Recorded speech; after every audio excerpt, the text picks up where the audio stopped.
અત્યારે શિક્ષણ જગતમાં આ ત્રણ શબ્દો ખૂબ જ ચર્ચામાં છે, જેમાં પરખ, જીએએસ અને એનએએસ.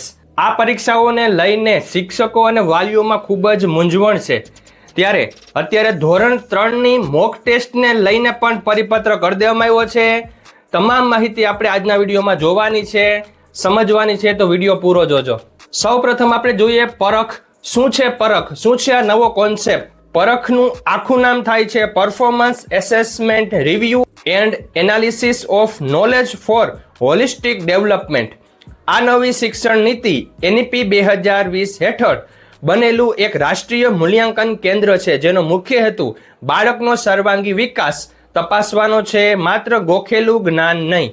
હવે આપણે જોઈએ એનએસ એટલે કે પરખ રાષ્ટ્રીય સર્વેક્ષણ શું છે. તો એનએસ, જેને હવે પરખ રાષ્ટ્રીય સર્વેક્ષણ કહેવામાં આવે છે, તે રાષ્ટ્રીય સ્તરનું સર્વેક્ષણ છે. તાજેતરમાં જ તેનો રિપોર્ટ આવ્યો છે, જે દર્શાવે છે કે આપણા રાજ્ય અને દેશમાં વિદ્યાર્થીઓ કયા વિષયમાં કેટલા સક્ષમ છે.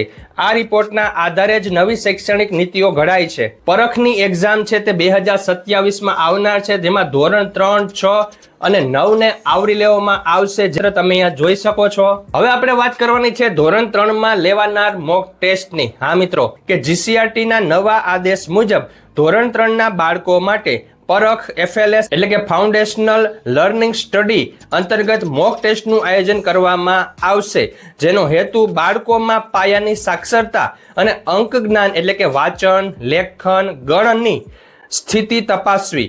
હવે અમલીકરણની વાત કરીએ તો શાળાઓમાં સેમ્પલ એસેસમેન્ટ ટૂલ્સ દ્વારા પ્રેક્ટિસ કરાવવામાં આવશે અને 15 માર્ચ સુધીમાં આનો અહેવાલ તૈયાર કરવાનો રહેશે. આથી શિક્ષકોએ ખાસ તૈયારી કરવાની રહેશે. ત્યારબાદ આપણે વાત કરીએ જીએએસ એટલે કે ગુજરાત અચીવમેન્ટ સર્વેની. હાલમાં જીએએસ 7ની તૈયારીઓ જોરમાં છે, જેમાં ધોરણ 4, 6 અને 7ની પસંદગી શાળાઓના ડેટા વેરિફિકેશનની પ્રક્રિયા ચાલી રહી છે. જીસીઆરટી દ્વારા પસંદ થયેલી શાળાઓમાં જ આ સર્વે હાથ ધરવામાં આવશે, જેથી રાજ્યમાં શિક્ષણનું સ્તર જાણી શકાય છે. તો મિત્રો, આ બધી જ પ્રક્રિયાઓનો એક જ લક્ષ્ય છે, ગુણવત્તાયુક્ત શિક્ષણ.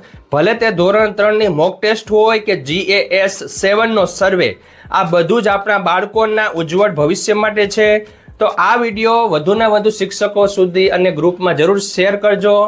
આજનો વિડીયો હતો આ તમામ મહત્વની માહિતીને લઈને હતો. Thank you very much. જય શ્રી કૃષ્ણ.